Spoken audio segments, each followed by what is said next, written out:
ఏంటి బయట బాగా తిరుగుతున్నారా? తిరిగినా చాలా జాగ్రత్తగా ఉండండి. ఎందుకంటే చాప కింద నీరులా థర్డ్ వేవ్ స్టార్ట్ అయినట్టు సిగ్నల్స్ ఉన్నాయి. స్పెసిఫిక్గా ఈస్ట్ గోదావరి, కృష్ణా, గుంటూరు, చిత్తూరు ఈ డిస్టిక్ వాళ్ళు మటుకు బయట తిరిగేటప్పుడు మటుకు చాలా చాలా జాగ్రత్తగా ఉండండి. రెండోది ప్రోటోకాల్స్, ప్రివెంటివ్ ప్రోటోకాల్స్ మటుకు ఇప్పుడు దాకా పాటించినా పాటించకపోయినా ఇక నుంచి మటుకు స్ట్రిక్ట్గా ఫాలో అవటానికి చూడండి. ఎందుకంటే అపోహలు ఉన్నాయి, కేరళకి మాత్రమే డెల్టా వెళ్ళింది. ఎందుకంటే కేరళలో 90% కేసెస్ డెల్టా అని చెప్పి జీనోమ్ సీక్వెన్సింగ్ రిపోర్ట్స్ ఉన్నాయి. 90% కేసెస్ డెల్టాతోనే వస్తున్నాయి. కానీ మన దగ్గరికి వచ్చేసరికి ఏంటంటే కొంతమంది అవగాహన లేకపోవటం వల్ల మనం ఆల్రెడీ డెల్టాకి ఎక్స్పోజ్ అయ్యాము, మనకి డెల్టాకి యాంటీబాడీలు ఉన్నాయి. సెకండ్ వేవ్లో ఎక్కువగా మనం డెల్టా వల్ల ఇబ్బంది పడ్డాం. కాబట్టి డెల్టా మనకి రాకపోవచ్చు అనే టైప్లో అపోహలు ఉన్నారు. వాళ్ళు ఏంటంటే డేటా ఇంటర్ప్రిటేషన్లో ప్రాబ్లం వాళ్ళకి. రెండోది ఏంటంటే డేటా అవైలబిలిటీ కూడా ఇండియాలో చాలా తక్కువ. దానివల్ల వాళ్ళు అలా భావిస్తూ ఉండొచ్చు, మనం తప్పట్లేము. వాళ్ళకి డేటా లేకపోవడం వల్ల అలా భావిస్తూ ఉండవచ్చు. కానీ సౌత్ ఇండియా మటుకు, స్పెసిఫిక్గా సౌత్ ఇండియా మటుకు ఖచ్చితంగా ససెప్టబుల్ టు డెల్టా. ఇది మనకున్న, ఎందుకంటే ఈరోజు గవర్నమెంట్ దగ్గర ఎంతైతే డేటా ఉంటుందో కోవికేర్ దగ్గర కూడా సెకండ్ వేవ్కి సంబంధించి అంతే డేటా కోవికేర్ దగ్గర కూడా ఉంది. ఎందుకంటే కోవికేర్లో డైలీ 200 to 300 అడ్మిషన్స్ అయ్యాయి సెకండ్ వేవ్లో. ఆ 200 to 300 అడ్మిషన్స్ అయినప్పుడు వాళ్ళ యొక్క ఆర్టీపీసీఆర్ రిపోర్ట్స్ మనకు వచ్చాయి. వాటిల్లో 20 బిలో ఆర్టీపీసీఆర్ సిటీ వాల్యూలు 20 బిలో సెకండ్ వేవ్లో చాలా తక్కువ వచ్చాయి. చాలా చాలా తక్కువ వచ్చాయి. అక్కడక్కడ కేసులు వచ్చాయి కానీ చాలా చాలా తక్కువ వచ్చాయి. ఎప్పుడైతే మీకు ఆర్టీపీసీఆర్ వాల్యూ 20 బిలో తక్కువ వచ్చాయి అంటే, ఎందుకంటే మీకు డెల్టాలో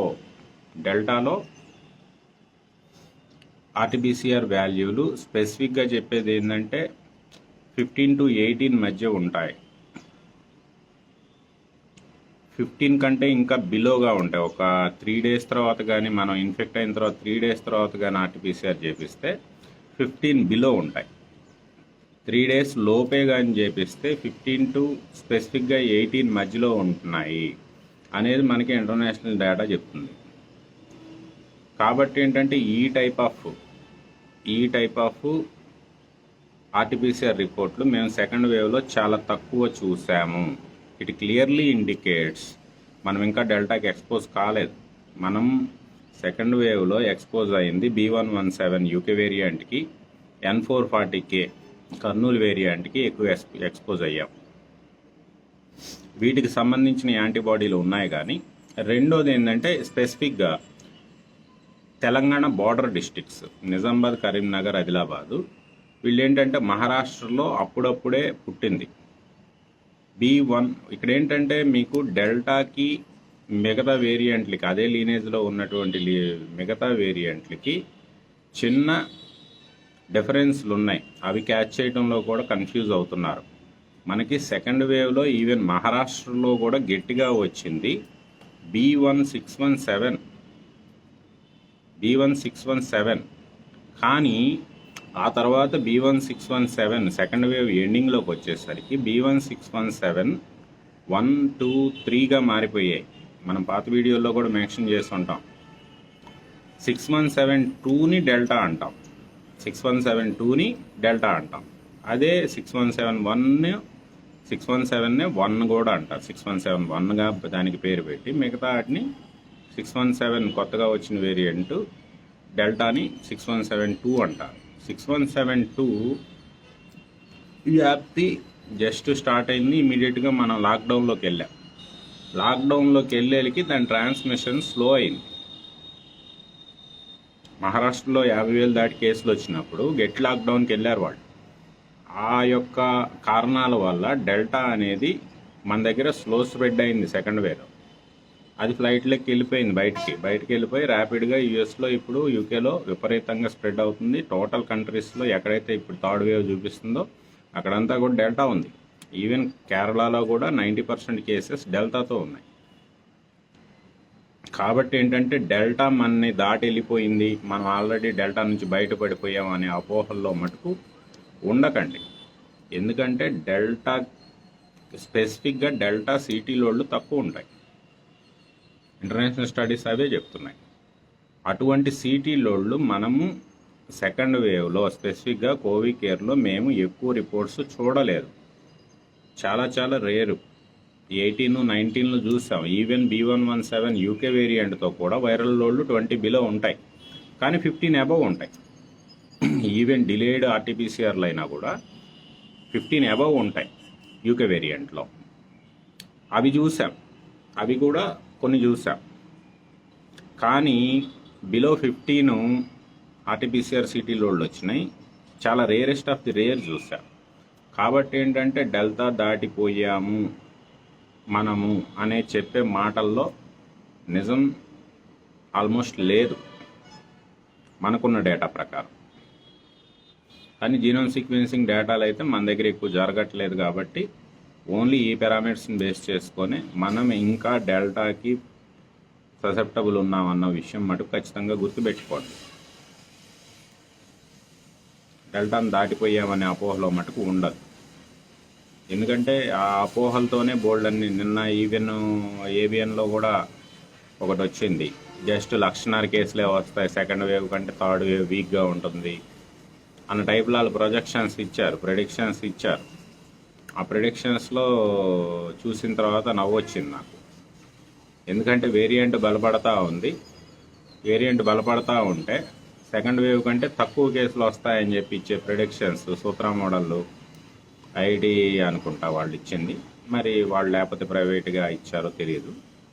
ఆయన మా విజయసాగర్ గారు మాట్లాడుతూ ఉంటే నాకు నవ్వు వచ్చేది. 70,000, 80,000 ఆల్రెడీ ఇప్పుడే 50,000 ఉంది. వేవ్ వచ్చిన తర్వాత 70,000, 80,000 అన్న టైప్లో మాట్లాడుతున్నారు ఆయన. అది నమ్మశక్యంగా లేదు అది. కాబట్టి ఏంటంటే డెల్టా దాటిపోయిందన్న ఫీలింగ్లో వాళ్ళు మోడల్స్ ఇస్తున్నారు. డెల్టా మనకున్న ఎక్స్పీరియన్స్లో, మనకు వచ్చిన రిపోర్ట్స్లో, కోవిడ్ కేర్లో వచ్చిన రిపోర్ట్స్ ప్రకారం అయితే డెల్టా మనం ఇంకా దాటలేదు. ఈ విషయం మటుకు నోట్ చేసుకోండి. ఖచ్చితంగా డెల్టాకి మటుకు మనం ససెప్టబుల్గా ఉన్నాం. సౌత్ ఇండియా స్పెసిఫిక్గా ఎక్కువ ససెప్టబుల్గా ఉంది. డెల్టా ముందు వ్యాక్సిన్లు ఎఫికసీలు బాగా పడిపోయాయి.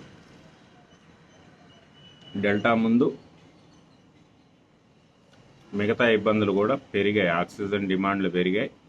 మొన్న వికే గారితో జరిగిన ఇంటర్వ్యూలో కొంతమంది చెప్పింది ఏంటంటే వాళ్ళ ఆక్సిజన్ సప్లయర్స్ స్పెసిఫిక్గా రూరల్ ఏరియాస్లో పేషెంట్స్ తక్కువ ఉన్నప్పటికీ ఆక్సిజన్ డిమాండ్ మటుకు పెరిగిపోయింది. అంటే లిమిటెడ్ పేషెంట్స్ ఉన్నప్పటికీ విపరీతంగా ఆక్సిజన్ రిక్వైర్మెంట్ పెరుగుతోంది. అంటే ఇండివిజువల్ ఆక్సిజన్ రిక్వైర్మెంట్ విపరీతంగా పెరుగుతుంది. కాబట్టి వేవ్ వస్తే ఆక్సిజన్ ఇంకా ఎక్కువ కావాల్సి వస్తుంది. అంత సప్లై చేయలేకపోతే క్రైసిస్ వస్తుంది. కాబట్టి గవర్నమెంట్స్ని రిక్వెస్ట్ చేసేది ఏంటంటే అట్లీస్ట్ ఈ ఆక్సిజన్ సప్లయర్స్ దగ్గర ఉన్న డేటాతో అయినా కూడా మీరున్న ఇప్పుడు కేసు లోడ్ని పోల్చుకొని ఫ్యూచర్లో ఖచ్చితంగా సెకండ్ వేవ్ను దాటిన వేవ్ అయితే ఖచ్చితంగా వస్తుందనేది కోవిడ్ కేర్ ప్రెడిక్షన్. కాబట్టి వరస్ట్ కేర్ సినారియో, ముఖర్జీ గారు అంటూ ఉంటారు, వరస్ట్ కేర్ సినారియో ఓక్స్ ఫార్ములాని ఖచ్చితంగా పాటించి ప్రిపరేషన్స్, ఈ సూత్రం మోడళ్ళు ఇటువంటి వాటి మీద డిపెండ్ అవ్వకుండా ఈ 1,00,000 కేసులు, ఇటువంటి 1,00,000 మీకు విత్ ఇన్ షార్ట్ టైంలో కేరళ ఖచ్చితంగా 50,000 టచ్ అవుతుంది. ఒక కేరళని 50,000 టచ్ అవడానికి రెడీ అవుతూ ఉంటే మీరు ఏ విధంగా టోటల్ ఇండియా 70,000, 80,000 కేసెస్ అని చెప్తారు? ఇది అనవసరంగా గవర్నమెంట్స్కి ఎక్కువ ధైర్యం ఇచ్చి వాళ్ళ ప్రిపరేషన్స్ని తగ్గటానికి అవకాశం ఇవ్వటం కదా. వరస్ట్ కేస్ సినారియోలో ప్రిపేర్ అవ్వండి, బుక్స్ మోడల్లో ప్రిపేర్ అవ్వండి. ఎజ్యూమ్ ఏ విధంగా ఏ పారామీటర్స్ ప్రకారం సెకండ్ వేవ్ కంటే థర్డ్ వేవ్ లో ఉంటుందని చెప్పి మీరు చెప్పగలుగుతున్నారు?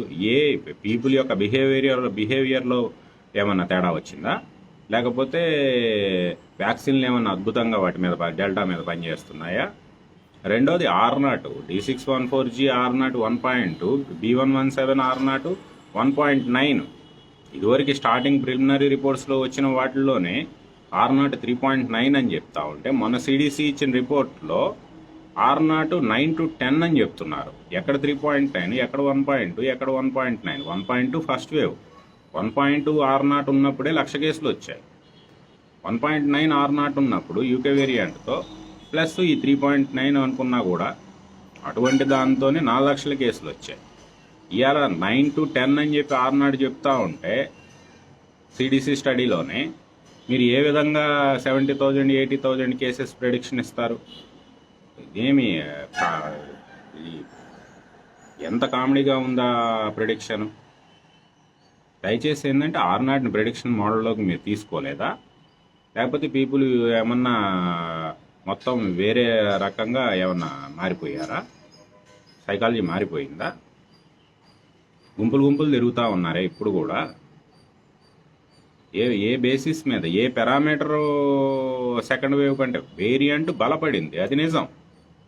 వేరియంట్ బలపడింది, పీపుల్ బిహేవియర్ అంతే ఉంది, R0 పెరుగుతుంది, సెకండ్ అటాక్ రేట్ పెరుగుతుంది. ఏ బేసిస్ మీద 70,000 80,000 ప్రెడిక్షన్ ఇస్తారు? కామెడీగా అనిపించలేదా మీకు? అట్లీస్ట్ ఆ రిపోర్ట్ మీరు చదువుకుంటే మీకు కామెడీగా అనిపించలేదా? కాబట్టి అనవసరంగా గవర్నమెంట్స్ని ఇటువంటి అడ్వైజులు ఇచ్చి ఓవర్ ధైర్యం తెప్పించి వాళ్ళు ఆల్రెడీ ఇప్పుడు ఆక్సిజన్ ప్లాంట్లు గట్టిగా పెడదామని చెప్పి మొత్తానికి ఏదో లెగిశారు. మళ్ళీ ఇటువంటి ఇచ్చి ఎందుకు మీరు వాళ్ళని ఇది చేస్తారు? కరెక్ట్గా అనిపించలేదు.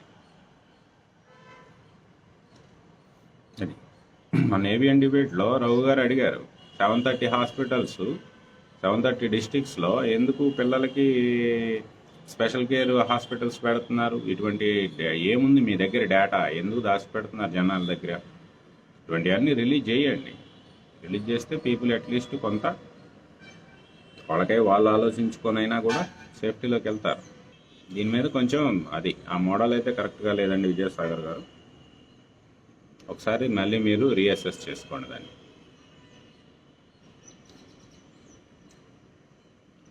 ఓకే, స్పెసిఫిక్గా దీనికోసం ఈ వీడియో చేస్తాము. మళ్ళీ కట్ చేసి క్వశ్చన్ అండ్ ఆన్సర్ సెషన్ మళ్ళీ ఒక 10 నిమిషాల్లో పెడతాం.